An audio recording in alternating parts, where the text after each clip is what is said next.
మనుష్య కుమారుడు లోకమునకు వచ్చినప్పుడు ఆయన విశ్వాసము కనుగొనునా అని యేసు ప్రభు లూకా సువార్త 18వ అధ్యాయం 8వ వచనంలో సెలవిచ్చాడు. యేసు ప్రభు తిరిగి వచ్చినప్పుడు విశ్వాసం కనపడుతుందా? మనకు విశ్వాసం ఉందని మనకు రుజువు ఏమిటి? చాలామంది అంటారండి, మేము నమ్ముతున్నాం అని అంటారు. యాకోబు రాసిన పత్రిక 2వ అధ్యాయంలో కూడా యాకోబు ఇలా అంటాడు, దయ్యాలు కూడా నమ్ముతాయ్యా అని అన్నాడు. దయ్యాల విశ్వాసానికి ఒక క్రైస్తవ విశ్వాసానికి ఏమిటి తేడా? చూడండి, బైబిల్ చెబుతుంది, నీతిమంతుడు విశ్వాస మూలముగా జీవిస్తాడు. రోమీయులకు రాసిన పత్రిక 1వ అధ్యాయం 17వ వచనంలో సెలవిచ్చాడు. మనం వెలుచూపు వలన కాక విశ్వాసం ద్వారా మనం నడుస్తాం అని 2 కొరింథీ 5వ అధ్యాయం 6వ వచనంలో పౌలు రాస్తున్నాడు.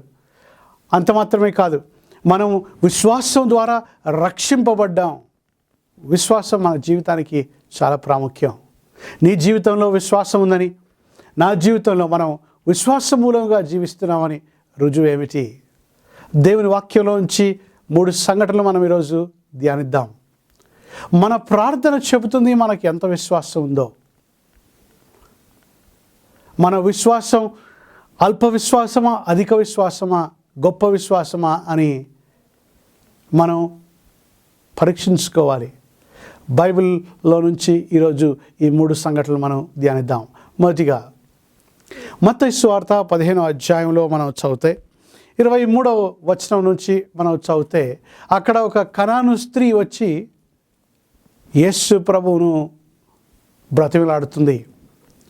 అక్కడ జరిగిన సంఘటన ఏమిటంటే, యేసు ప్రభు ఇశ్రాయేల్ దేశం వదిలిపెట్టి తూరు సీదోను ప్రాంతాలకు వెళ్ళినప్పుడు ఒక దయ్యము చే పీడింపబడుతున్న ఒక చిన్న బిడ్డ యొక్క తల్లి వస్తుందండి.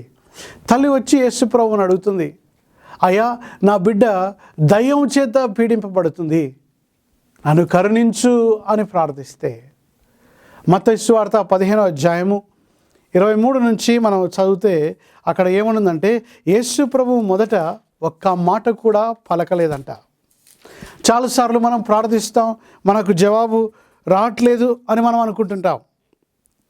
యేసు ప్రభు మౌనంగా ఉన్నాడా అని మనకు ఆలోచన వస్తుంది. మీ ప్రార్థన మనం కొద్దిసేపు ప్రార్థించి ఆపితే మనకు విశ్వాసం ఉన్నట్ట? యేసు ప్రభు ఆమెకు ఎలాంటి జవాబు ఇవ్వలేదు. అయితే మళ్ళీ తిరిగి యేసు ప్రభు దగ్గరికి వచ్చి ఆమె మోకరించి ఒక మాట అంటుంది, అయ్యా నన్ను కరుణించు, ప్రభువా నన్ను కరుణించు. ఒక అన్యురాలు వచ్చి ప్రభువా అని పిలుస్తుంది. యేసు ప్రభు అన్నాడు, బిడ్డలకు తగిన రొట్టెను తీసుకొని నేను కుక్కలకు వేసేదనా అన్నాడు. అంటే ఎంత కఠినమైన మాట మీకు అనిపించచ్చు. ఈ స్త్రీని యేసు ప్రభు కుక్క అని పిలుస్తున్నాడా? ఎందుకు అంత కఠినమైన మాటను పలికాడు యేసు ప్రభు అని మీకు అనిపించచ్చు. అయితే ఆ స్త్రీ అనేది, అయ్యా, బిడ్డల బల్ల మీద నుంచి పడిన రొట్టెలు కుక్క పిల్లలు కూడా ఏరుకొని తింటాయి కదా అంటే, అమ్మా నీ విశ్వాసము చాలా గొప్పది, నీ విశ్వాస ప్రకారం నీకు జరుగునుగాక అన్నాడు. సహోదరుడా, సహోదరి, మనం ప్రార్థిస్తాం కానీ కొన్ని రోజులు జవాబు రాకపోతే మానేస్తాం. యేసు ప్రభు ఆమె ప్రార్థనకు జవాబు ఇవ్వలేదు మొదటిగా.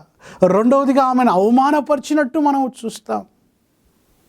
యేసు ప్రభు ఆమెను అవమానపరచలేదు, ఆమె విశ్వాసం ఉందో లేదో పరీక్షిస్తున్నాడు. ఆమె దానికి ఎలా స్పందించి తెలుసా? అయ్యా, ఆ కుక్క పిల్లలు కూడా ఆ బల్ల నుంచి పడే రొట్టె ముక్కలు. అంటే అయ్యా, నువ్వు ఇశ్రాయేలులకు ఎంతో గొప్ప కార్యాలు చేస్తున్నావు, మాకు అన్యులకు ఒక గొప్ప కార్యం చేయవా, ఒక స్వస్థత ఇవ్వవా? నీ విశ్వాసాన్ని ప్రభు పరీక్షిస్తాడు. సహోదరుడా, సహోదరి, నువ్వు ప్రార్థిస్తున్నా నాకు జవాబు రావట్లేదని మీరు అనుకుంటున్నారేమో. నీ ప్రార్థన మానక నువ్వు ప్రార్థన చేస్తే నీ విశ్వాసం ఉందని తెలుస్తుంది. 1 పేతురు 1వ అధ్యాయం 6, 7వ వచనాల్లో ఏమంటాడు పేతురు అంటే, శ్రమల గుండా వెళుతున్న క్రైస్తవులకు ఈ మాట చెప్తాడండి. ఏమంటాడంటే, అవసరాన్ని బట్టి మీరు నానా విధాల శ్రమల గుండా వెళుతున్నారు అని ఏమంటాడంటే, సువర్ణము అగ్ని పరీక్షల చేత శోధింపబడినట్లు మీ విశ్వాసము కూడా శ్రమల చేత శ్రమలకు నిలిచినదై అని అంటాడు. చూడండి, బంగారం ఎక్కడంటే అక్కడ దొరకదండి. బంగారు గనుల్లో దొరుకుతుంది. అది తీసుకొచ్చిన బంగారం అది ఎంతో మట్టితో రాళ్ళతో ఇమిడిపోయి ఉంటుంది.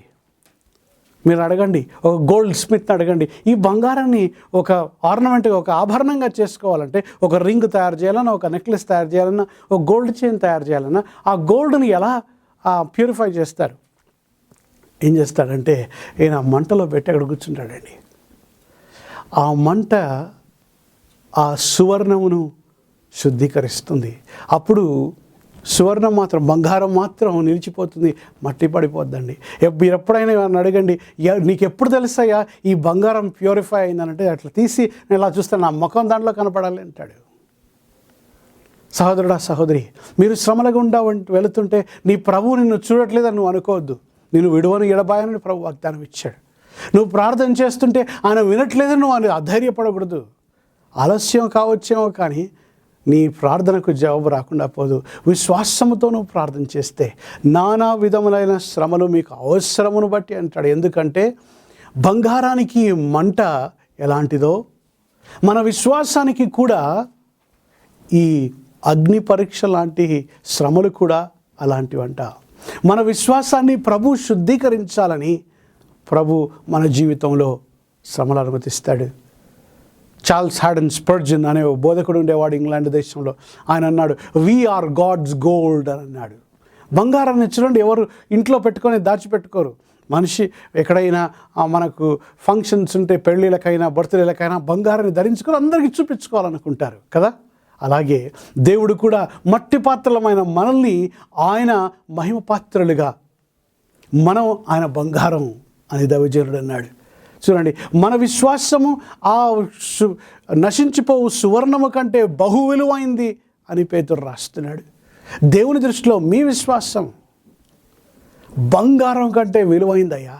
మీరు దేవుని దృష్టిలో బంగారం కన్నా, డైమండ్స్ కన్నా, ఏ జ్యువెలరీ కన్నా, మణిమాణిక్యాల కన్నా, ఆభరణాల కన్నా అన్నిటికంటే విలువైన వారు మీరు. మీ కొరకు ప్రాణం పెట్టాడు, మన కొరకు ప్రాణం పెట్టాడు యేసు ప్రభు. మన కొరకు ఆయన రక్తాన్ని కార్చాడు. మన ప్రార్థన ఆలకించడా? సహోదరా, సహోదరి, నీకు విశ్వాసం ఉందని రుజువు ఏమిటంటే నువ్వు మానక ప్రార్థించాలి. ఒక్కోసారి ప్రభు నన్ను చూడట్లేదు, నన్ను పట్టించుకోలేదు, నా ప్రార్థన వినట్లేదు అనిపించినా కూడా నువ్వు ప్రభు సన్నిధిలో మొరపెడతా ఉంటే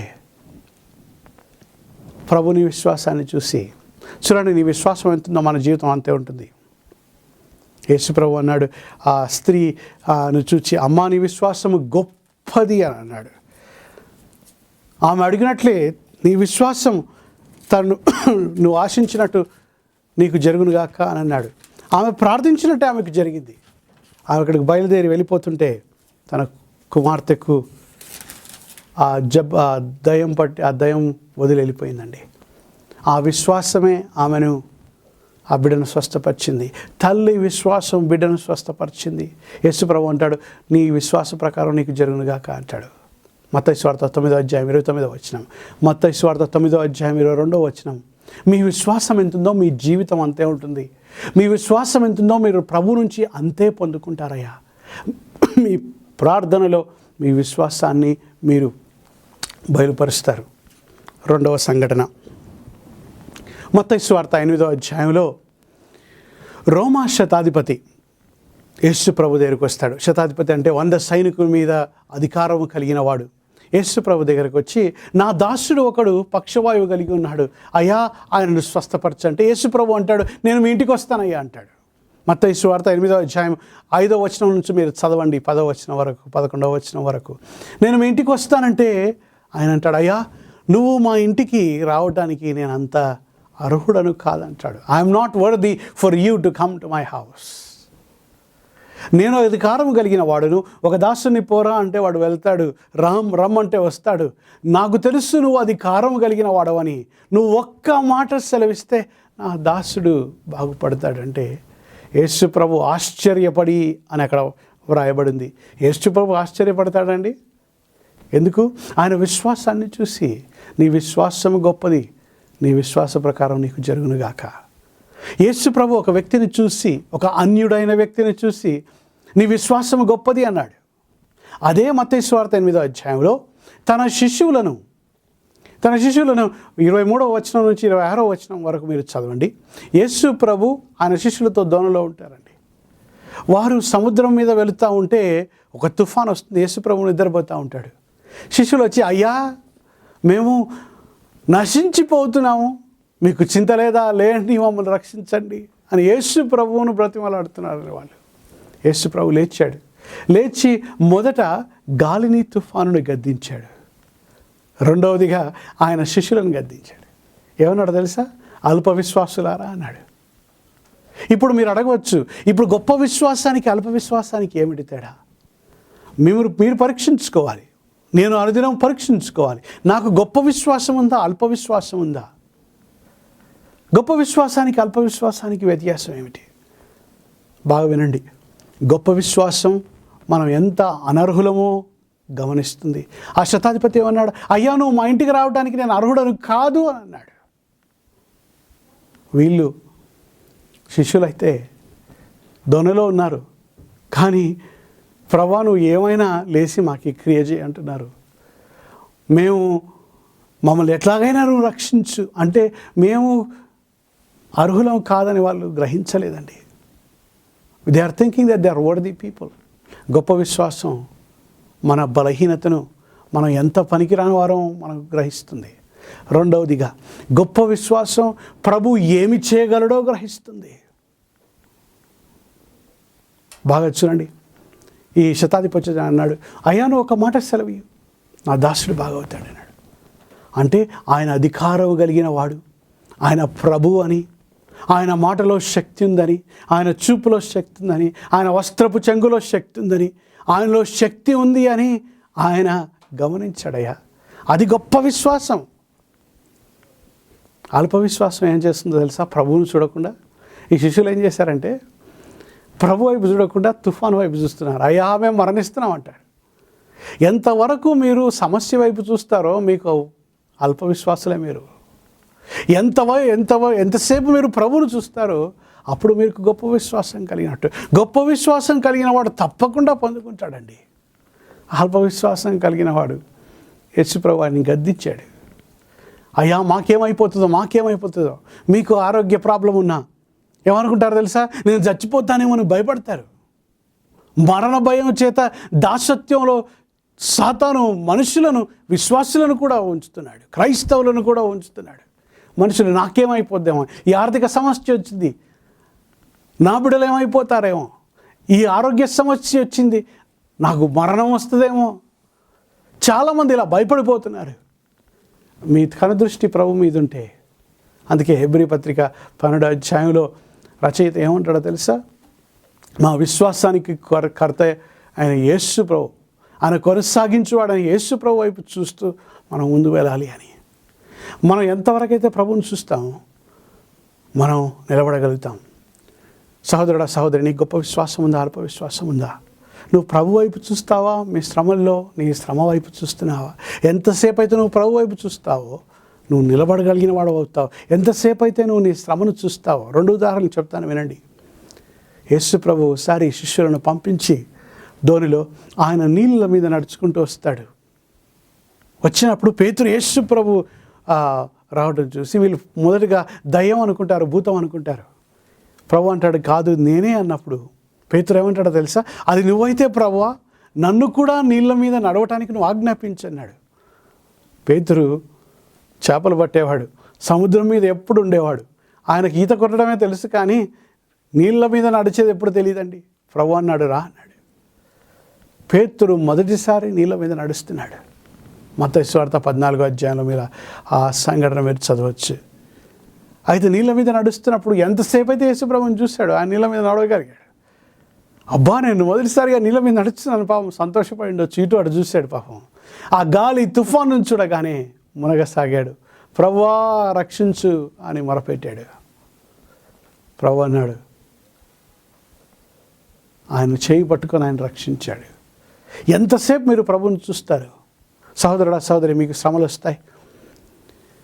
ఏ శ్రమ ఉన్నా మీ జీవితంలో, ఏ పరిస్థితి ఉన్నా మీ జీవితంలో మీరు ప్రభు వైపు చూస్తే మీరు శక్తిని అందుకుంటారు. మీ విశ్వాసం గొప్పది. ఎంతసేపు మీ సమస్యను చూస్తే మీరు అల్పవిశ్వాసులే. రెండవ ఉదాహరణ, గొలియాతు ఈలా అనే లోయలో నిలబడ్డాడండి. సవాలు విసురుతున్నాడు ఇశ్రాయేలు మీద.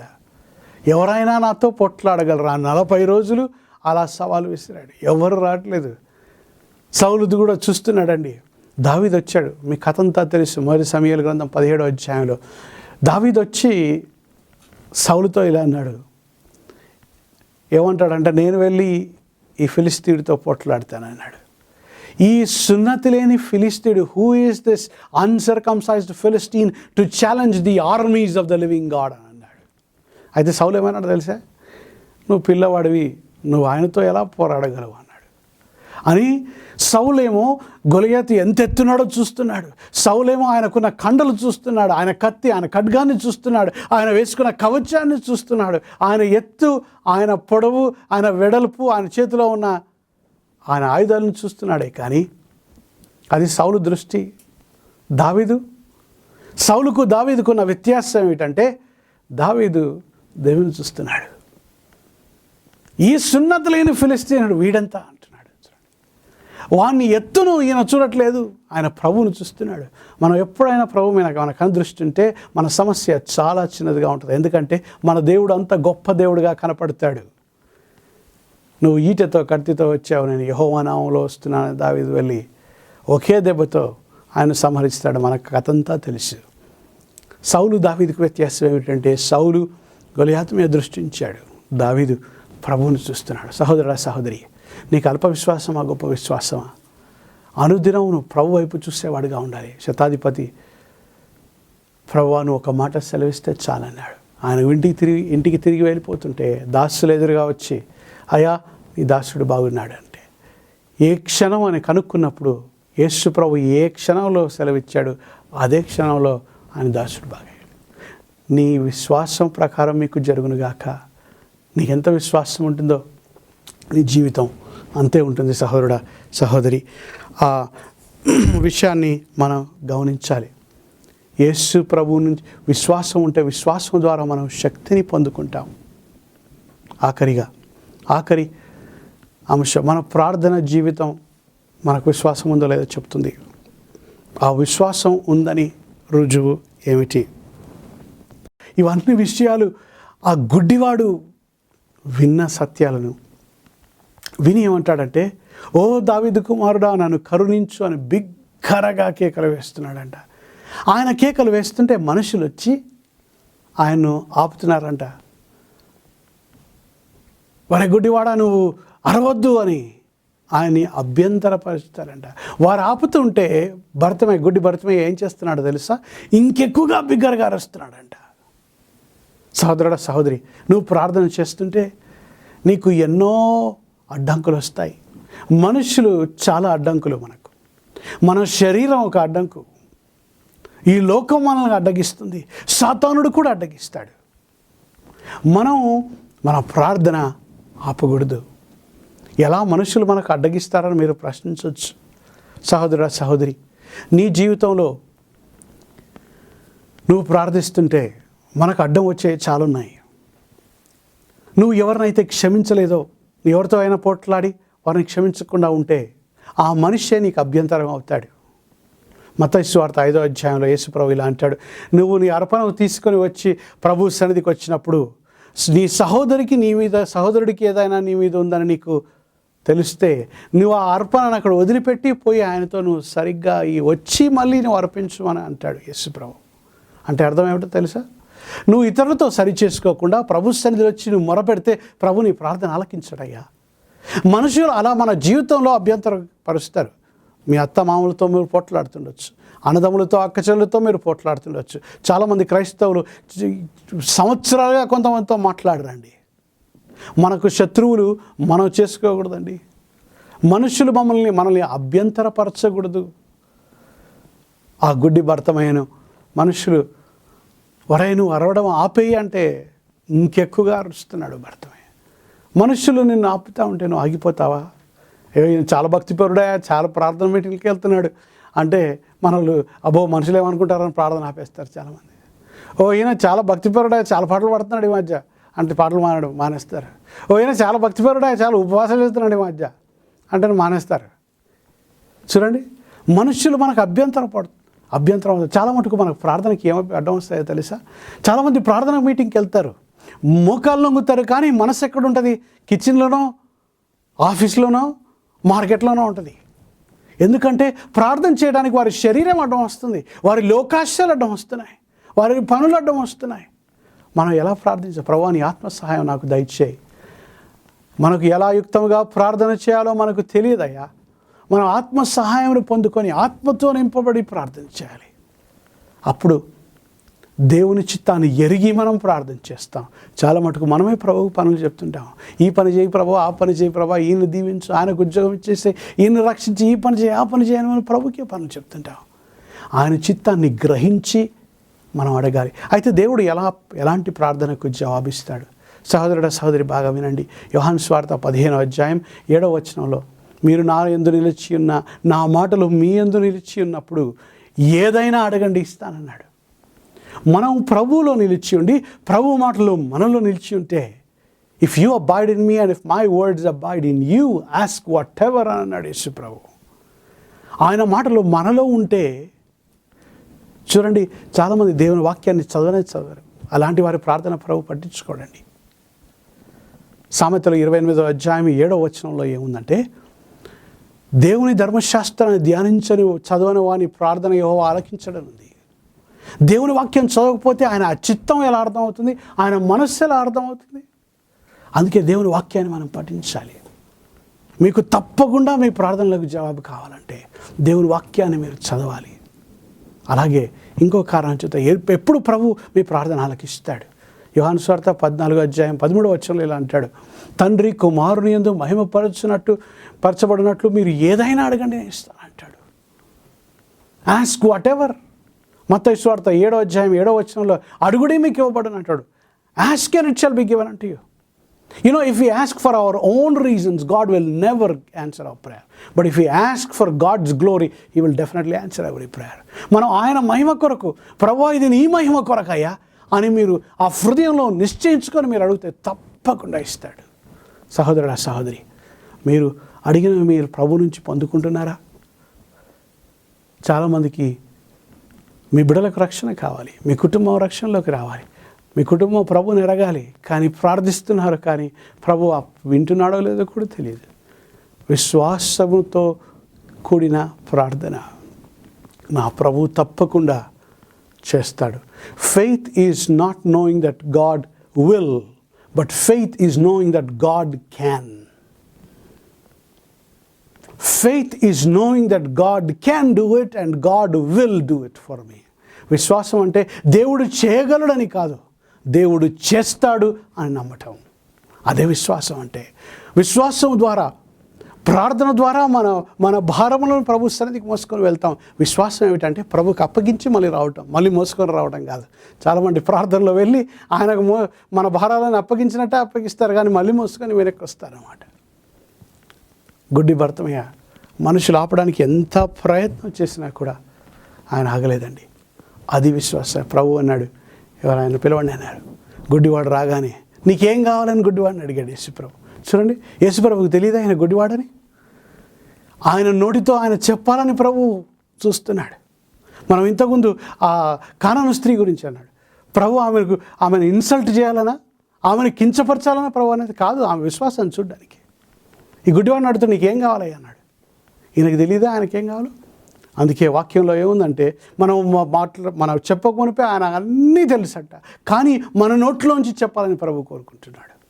ఆ గుడ్డివాడు నాకు చూపు కావాలయ్యా అంటే ఈయన ఉమ్మేసి మట్టితో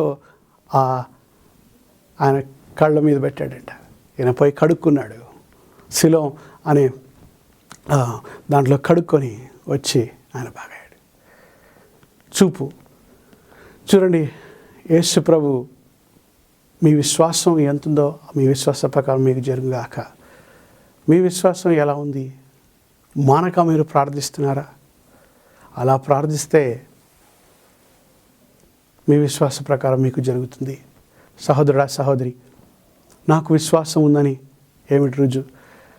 మనం నీతిమంతుడు విశ్వాసం మూలంగా జీవించాలి. అమెరికాకు కెనడా దేశానికి న్యూయార్క్ నార్త్ స్థలంలో నయాగరా జలపాతం ఉంటుంది. నయాగరా ఫాల్స్ అని అంటారు. ఇటువైపు నిలబడితే అమెరికా సైడ్ నిలబడితే కెనడా కనపడుతుంది, కెనడా సైడ్ నిలబడితే అమెరికా కనపడుతుంది. కానీ ఇటు వాళ్ళు అటువైపు వెళ్ళారు, అటు వాళ్ళు ఇటువైపు వెళ్ళారు. ఒక ఆయన ఏం చేశాడంటే ఇటువైపు నుంచి అటువైపు ఒక తాడు కట్టాడు. తాడు కట్టి మనుషులందరూ గుమ్ముగూడారు. వాళ్ళు ముందేమన్నాడంటే, చూడండి, ఏ సహాయం లేకుండా ఒక కర్రతో నేను ఇటువైపు నుంచి అటువైపు వెళ్తాను, ఒక సర్కస్ ఫీట్ లాగా చేస్తాను చూడండి అని అన్నాడు. ఈయన మంచి విశ్వాసి, ప్రార్థన చేసి ఒక పెద్ద కర్ర పట్టుకున్నాడు. కర్ర పట్టుకొని ఆ రోప్ మీద నిలబడ్డాడు. ఆ తాడు మీద నిలబడి కాళ్ళకు గంతలు కట్టుకున్నాడు. ఊరికే ఒట్టి చేతిలో కర్ర మాత్రమే ఉంది బ్యాలెన్స్ చేయడానికి. ఏ సహాయం లేదు. మనిషి అక్కడి నుంచి పడ్డాడంటే ముక్కలు కూడా దొరకవు. అలాంటి పెద్ద జలపాతం అది. It's water fall. ఎంత గాలి ఉంటుందంటే ఆ మనిషి నిలబడడం చాలా కష్టం.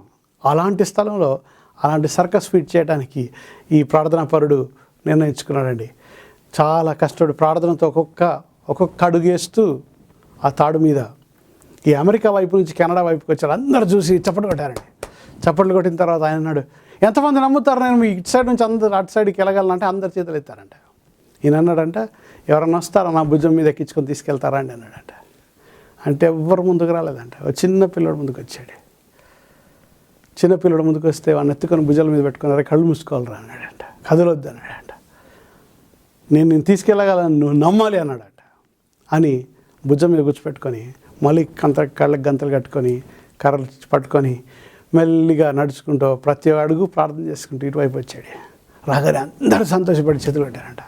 అయ్యా మీరు పడిపోతాం అనుకున్నాం మేము చాలాసార్లు, బతికి బయటపడ్డావు కదా అంటే, నా ప్రభు నన్ను రక్షించాడు, ఇంకెవరైనా వస్తారా అంటే, నేను అటువైపు తీసుకెళ్తానంటే ఎవ్వరు ముందుకు రాలేదంట. ఈయన అన్నాడంట, ఈ పిల్లవాడు ఎందుకు వచ్చాడో తెలుసా, వీడు నా కుమారుడు కనుక అని అన్నాడంట. వీడికి తెలుసు ఎలా అయినా నా తండ్రి నన్ను పడనివాడు అని వాడికి తెలుసు. అందుకే వాడు ధైర్యంగా వచ్చి నా భుజాల మీద కూర్చున్నాడు. మీరందరూ రారు ఎందుకంటే మీకు నా మీద అంత విశ్వాసం లేదు అని అన్నాడట. మీరు ప్రాణాలకు తెగించి నా మీద కూర్చోలేకపోతున్నారు, వీడు ప్రాణానికి తెగించి వీడు కూర్చున్నాడు. సహోదరుడ సహోదరి, విశ్వాసం కూడా అలాంటిదే. ప్రభు మనల్ని విశ్వాసంతో ఆయనతో నడవమన్నాడు. మనం ఆయన బిడ్డలం అయితే ఆయనతో నడుస్తాం. మనకు విశ్వాసం ఉంటే నాకేమైపోతుందో అని మనం అనుకోం. ప్రభు సన్నిధిలో మొరపెడతాం, ప్రభువా అని. కానాను స్త్రీ గురించి విన్నాం మనం. తర్వాత శతాధిపతి గురించి మనం విన్నాం. తర్వాత ఇప్పుడు ఈ గుడ్డి భర్తమయ్య గురించి మనం విన్నాం. సహోదరుడ సహోదరి, మీ విశ్వాసం ఎలా ఉంది? మీ విశ్వాసం ఎంతుందో, విశ్వాస సహితమైన ప్రార్థన రోగిని స్వస్థపరుస్తుంది అన్నాడు. మీ విశ్వాస ప్రకారం మీకు జరుగునుగాక. మీకు గొప్ప విశ్వాసమా, అల్ప విశ్వాసమా? మీరు విశ్వాసంలో ఉన్నారో లేదో పరీక్షించుకోండి అని 2 కొరింథీ 13:5 పౌలు చెప్తున్నాడండి. మీరు విశ్వాసంలో ఉన్నారో మీరు పరీక్షించుకోవాలి. విశ్వాసం లేకపోతే మీరు నిత్యత్వంలో చేరలేరు. మనం కృపచేతనే విశ్వాసం ద్వారా మనం రక్షింపబడ్డాం. We're saved by grace through faith. Faith defines your life and your prayer will show whether you have that faith or not. దేవుడు మిమ్మల్ని దీవించుగాక.